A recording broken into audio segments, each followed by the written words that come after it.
Well, hello, General Hospital Daily Recap fans. Today's daily recap is for Thursday, March the 28th, 2024. Thursday, March the 28th.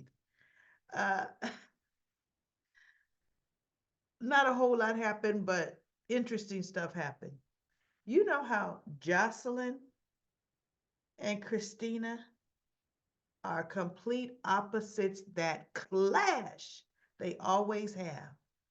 It's the whole situation where Carly and Sonny have been on again, back again, on again, divorce, on again, divorce, on again, divorce, that each and every time they have to step back and they feel the kids that they got to choose sides. Michael, too. Come on now, Michael.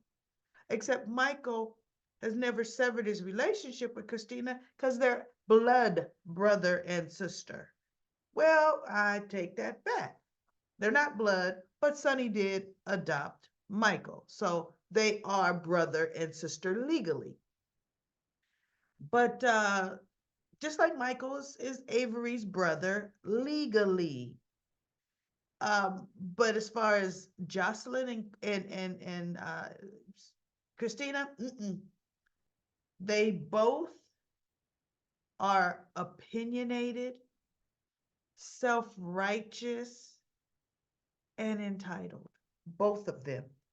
Christina has just had a more rebellious, wild streak than Jocelyn, but to hear them both talk, the evidence, and then she lied on Molly. Molly told her she didn't believe Jason was guilty. Christina tells Jocelyn, Molly believes he's guilty. Molly's following all the evidence. I'm thinking, oh, you're lying through your teeth, girl. And she was. See, Christina's the first to do that. And then when she's caught, she'll say, hey, I shouldn't have said that. Did I, did I say that? Hey, I shouldn't have said that. It's just my dad's always right. And one thing I'm surprised Jocelyn didn't cut her down with was Christina. Every time your father is arrested, every time, no matter how much evidence they have against your father, you believe he's innocent. Should have slapped her in the face with Sonny's charges, right? Don't have to name them. Every time. How many? Every the last 20 times, Christina. And Christina would have said, he has never been convicted. Oh, and Jocelyn could have came back just because he ain't convicted. Girl, you know that don't mean he was innocent. Because what she should have said, Jason has never been convicted of anything. And yes, I believe in Jason. And Christina would have said, see, I would have let Christina get her foot in her mouth. I would have first said Jason has never been convicted of anything he didn't want to be convicted for. Because he was convicted and went sent to jail to go protect Michael, right? And it'd be to protect our brother. Yeah, he was convicted voluntarily, right? But Jason's always been, charges have always been dropped. He's always beat him. And Christina would have said that's because he has a good lawyer, because he has Diane. Doesn't mean he wasn't guilty. Now that's when you spring the trap. Okay, Christina, I say the same thing about your criminal father. There we go. That would have slapped her in her face. Slapped her in her face. But see, neither one of them should say nothing because Jocelyn has the nerve to, uh, Jason shouldn't be loyal to such. Shut up, Jocelyn. Oh my goodness. That girl gets on my last nerve. She does. The way they write her character, my goodness. So, um, Sam is standing on her head. And I'm going to ask everybody a question. Here's one question for you. Does Sam have Dante's medical power of attorney? No, she doesn't. Who actually would have say over Dante's medical absence of a medical power of attorney? His mother, Olivia.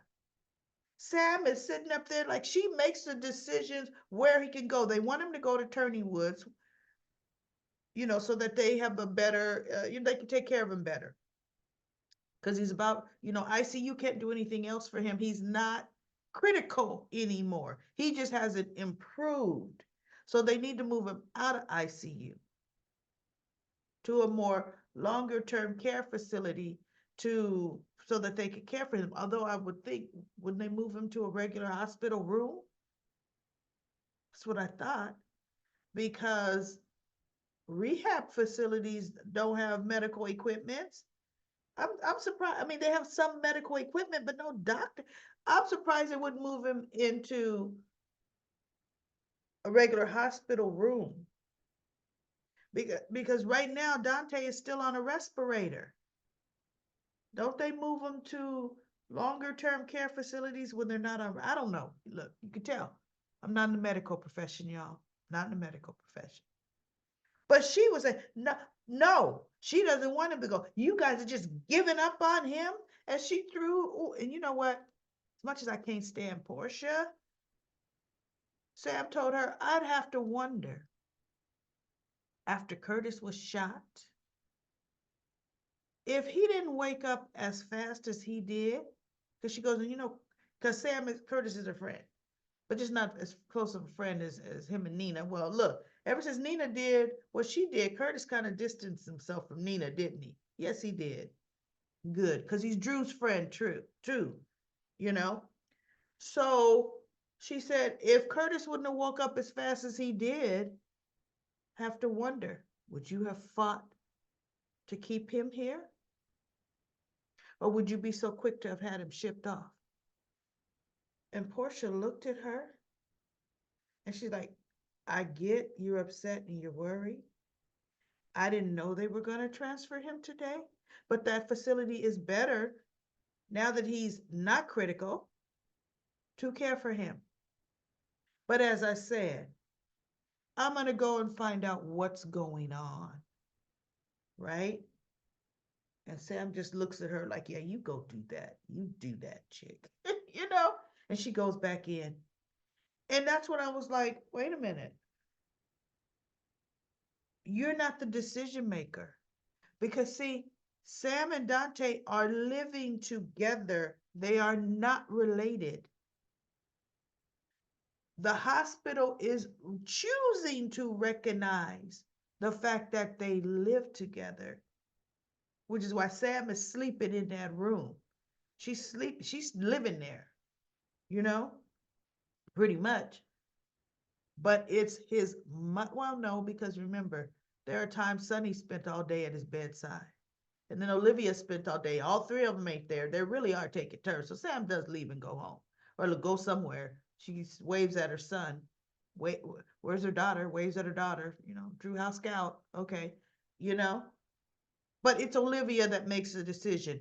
And then, so what Portia does is send Stella in. And Stella she's a very good patient advocate.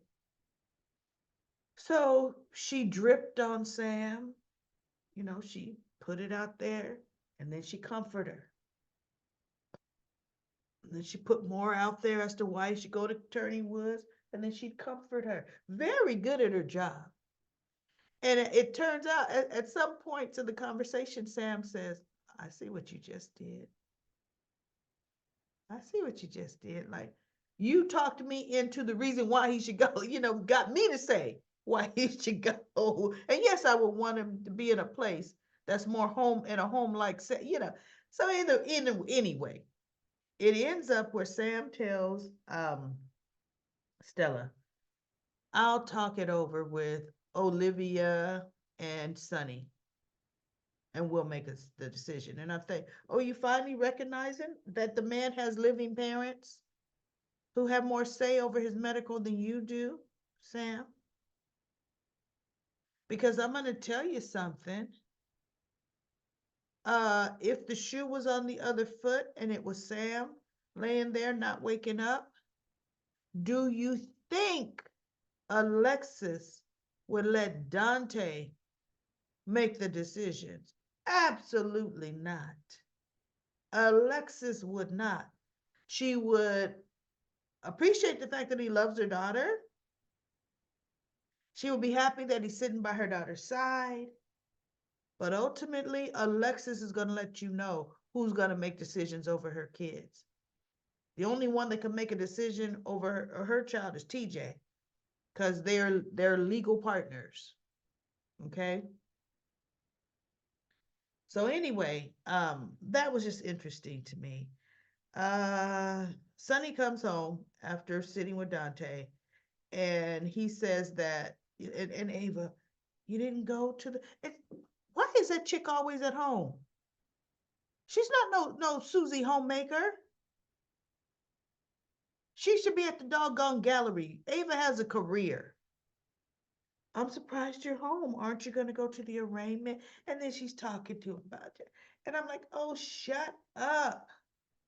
I'm sick of all these heart to hearts, you know? And then he's just like, I'm glad you're here. And stop telling her you're glad she's here, you weakling. You're my boss. Period. Know you're worried about your son. But buckle up. Worry about Jason. It's Jason. Worry about Dante. Run your organization. Who's running the organization? Because, see, that's the way they work, right? Other rival mob bosses. They hit you when you're distracted. Selena Wu is one pissed off mob boss. She could be making inroads. Sonny, who's watching the shop? Well, we already know they've been taking out other mob bosses, across the country, so you ain't got to worry about that. But you got to worry about the one that's still there, pissed off at you. But see, Sonny doesn't look out for himself. If Dex were there, while Sonny would be worrying about Dante, Dex would be looking after things. See? If Jason was his enforcer, while Sonny's preoccupied with Dante, Dex would be checks and points with the business. Look, Sonny, this is happening. I took care. Nobody's doing that. But you know what? That's Sonny's business, right? He know it all. He don't need no help. He don't need anybody in his corner but Ava there to drink with and say, I'm so happy that you're here. Okay. So now at the arraignment, Nina shows up. And she comes in and Carly looks at her. She goes, you're looking for Sonny? He ain't even here. And Nina looked. What?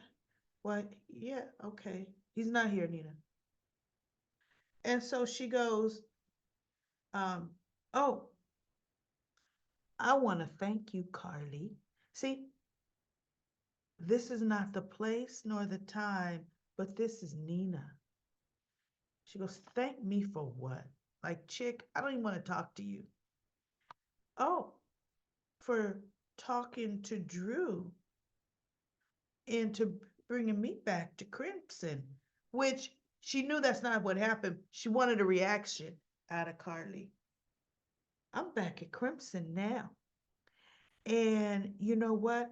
You didn't make too bad a mess that I had to clean up. So thank you. Carly looked at her and she says, I don't give a damn. What Carly said, not daily recap, baby. I don't give a damn about you or that magazine. And Nina looked, yeah, Nina. Yeah, Nina. Right? Because see, also Drew knew not to come to Carly and say, work with Nina. Oh, that wasn't going to happen. And Carly turned and she walked away from her. And Nina stood there looking stupid, like, oh, I wanted her to be jealous that I took it back from her. Carly walked away from it. Period. Yeah, Drew had to say, I fired you. You fired me after I walked away 2 days ago. Okay, so I'm fired, right? Just because you want to say those words. But before Nina walked in, Drew and Olivia walked in. And why are they not? They're making Drew's character look so unkept. Just seriously, so unkept. And he walks by Carly and Michael, or they do. And Carly says, you know, Olivia, how's Dante? He's still in critical condition. And I mean, snapped at her and blah, blah, blah. And so Carly and she goes, so I'm here. I forget what that exchange was, but Olivia will be Olivia, right? And Carly looked at her and she goes, I'm sorry to have upset you, Olivia, right? Like by asking about your son. How's your son doing? So Olivia puts her head down and her and Drew just walks by. Don't say nothing. Carly, look, man, I ain't even thinking about you. You're barely an afterthought, right? Barely. So him and Olivia go sit down, and then that's when Nina comes in to try to do Nina, you know.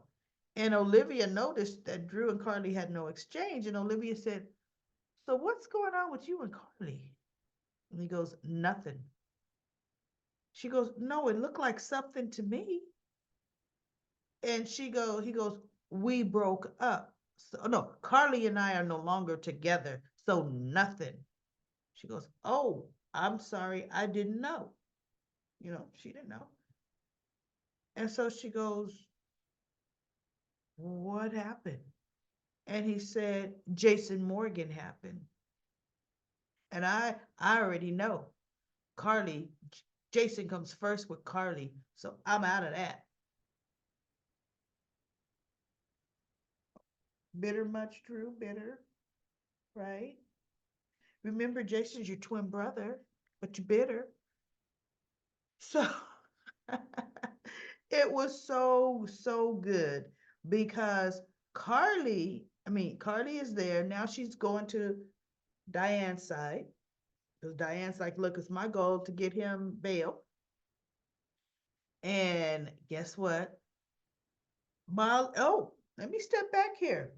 Molly did a good job in court. She did. She did speak out of line a couple of times, but you know what? Prosecutors do that. They do. Good job.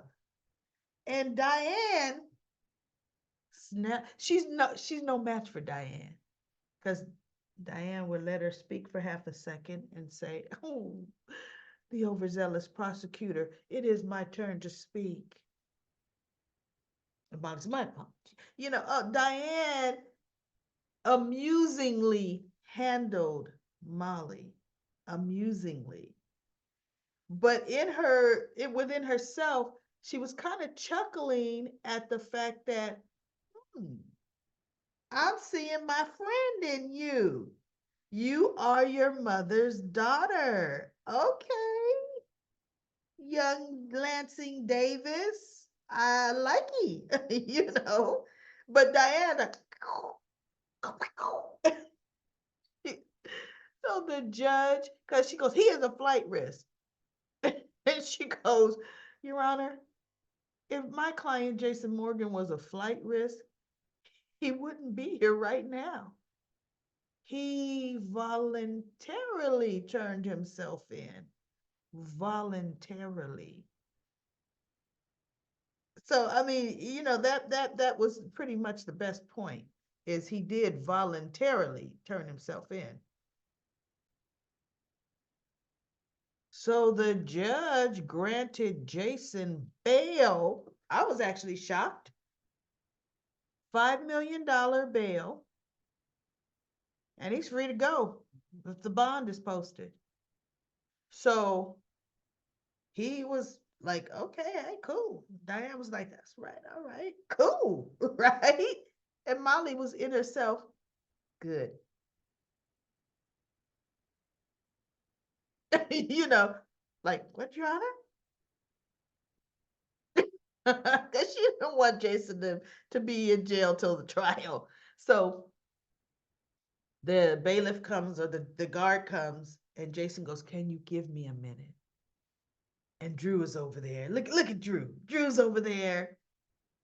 And Drew's over there. Yeah. Because, I think the pictures are opposite. And got his head tilted down looking over. Like, my brother, look at that. Look at them. I don't hold a candle to him. And Jason turns and he looks at Carly in her eye. And she looks at him in his eyes, but she's teary. But she's happy for him. And he reaches out for her hand, and she puts her hand in his hand. And they're holding hands. And Drew is just like,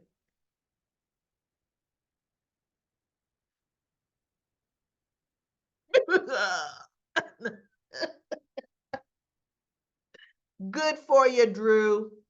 Good for you. You doggone right you knew. Jason always comes first with Carly. We got some dead skin there.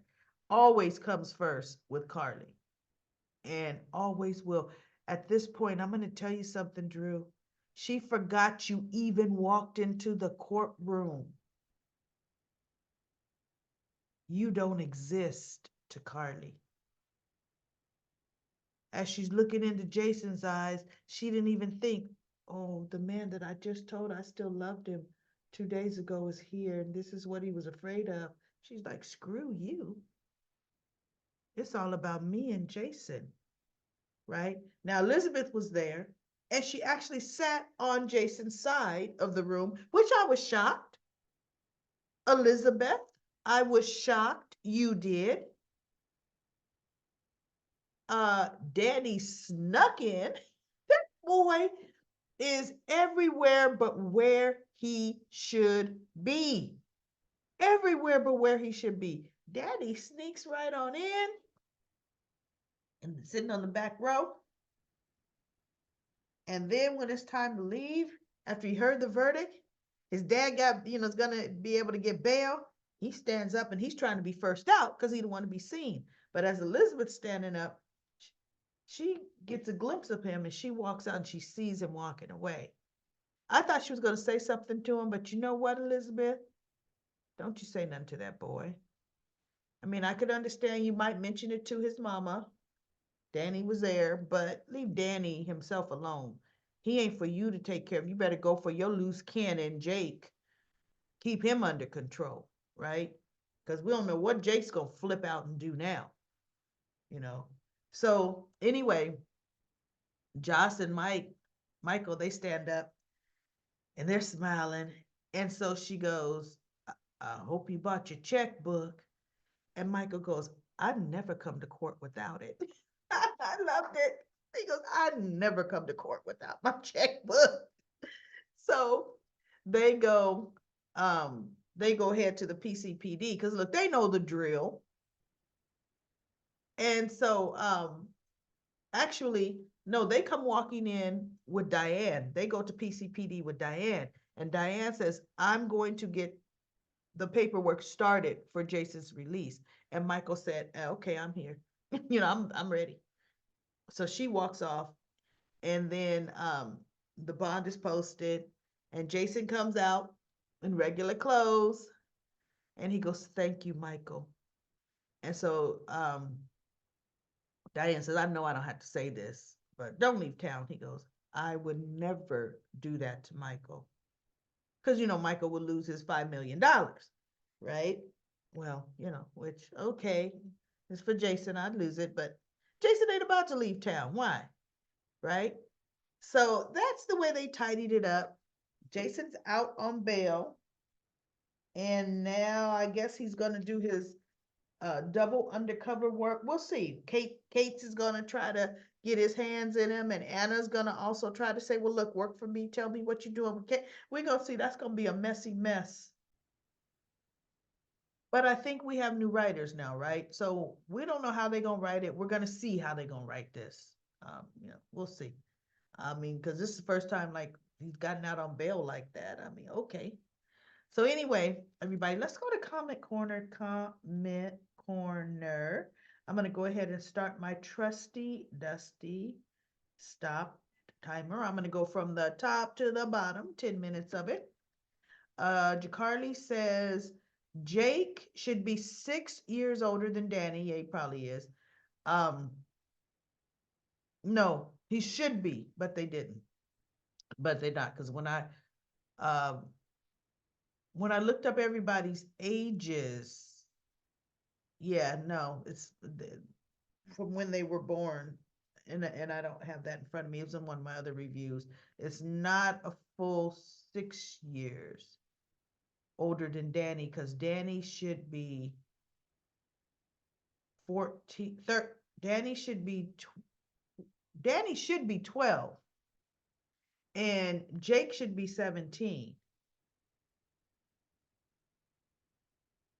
So 5 years, almost six. Okay, you know what? You might be about right. I am says the last time I commented, I spoke of Elizabeth requesting Jason to allow Lucky to believe he was Jake's father. Only a small percentage of her request was for for Jake's protection. Once Sam found out, it was over. Jake had the worst childhood, kidnapped by Sam. See, and I don't remember Sam kidnapping Jake. That's interesting. I don't remember that. Uh, the the Russian mob and Helena. So he was kidnapped by Sam, the Russian mob, and Helena, and ran over by Luke. Anyway, Liz knew Jason loved Sam, and she could never take her place, nor is Liz built for mob life. She tried before, and she sailed off with Cam's dad, which was, what was Cameron's father's name? I'll think of it in a minute. Um, tried after Sam and Lucky, tried after Sam and Lucky found out. She went back to Lucky. Xander was Cameron's father. Elizabeth had a very mean streak fueled by jealousy towards Sam. She sure did. She, oh, just hateful. But I guess, look, you stole my kid, you kidnapped my kid, which is why I don't understand best friends Ava and Nina um, towards Sam before Jake was born. Oh yeah, that was before Jake was born. She was jealous that Sam could be this grifter and just, do what she want, and Jason loved her, was drawn to her. Liz never forgave her for kidnapping Jake, even when Sam risked her life to save Jake from the Russian mob. Liz switched Danny's DNA test, and Jason forgave her. See, that's Liz. Elizabeth, I have I've never liked Elizabeth's character. Never. This was way before the Jason and Drew fiasco. I'm telling you, Liz has done some things, but yet she's always portrayed as this virtue of goodness, and she never has been. I'm glad all the ladies have matured. Funny as long as Jason his groupies, does what his groupies want, or in danger, he is forgiven, but no one ever tries to allow him to be happy. I wish Britt had lived. So at least they could have been happy for a little while. I liked Jason and Britt.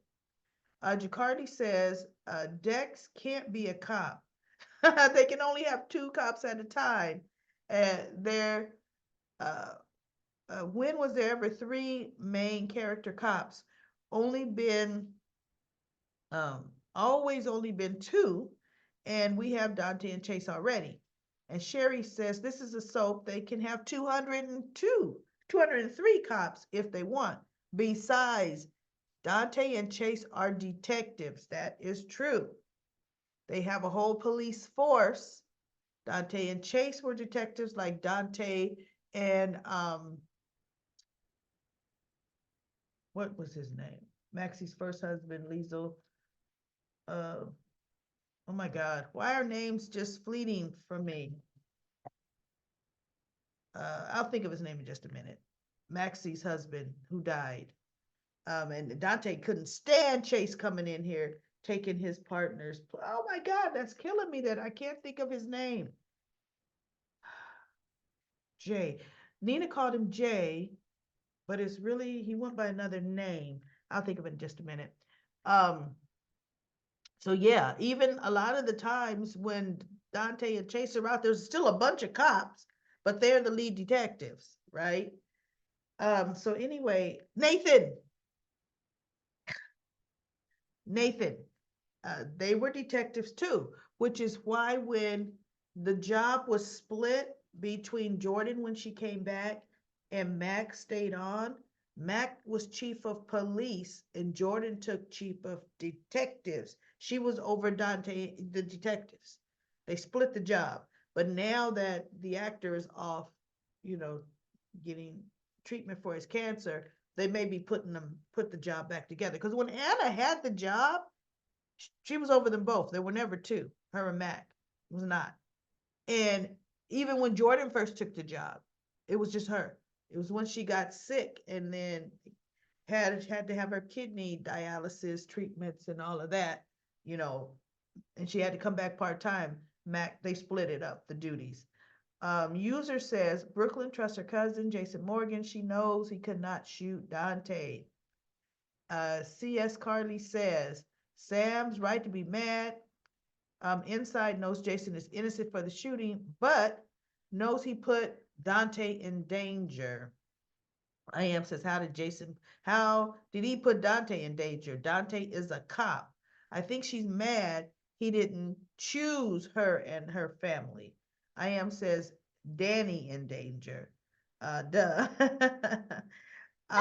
It would have been worse if Danny hadn't gotten there to help. If Jason got worse or died, he never would have forgave himself. My dog is barking. She wants her supplement and her cheese right now. No. Danny is mad. Sam is mad. Jason has been gone. Look, for the first time, I mean, for the second time for a long time in their relationship, Jason's been gone, presumed dead. And I gotta mourn you. I'd be mad too. Dacia says, why are they so mad at Jason Morgan? He didn't shoot Dante.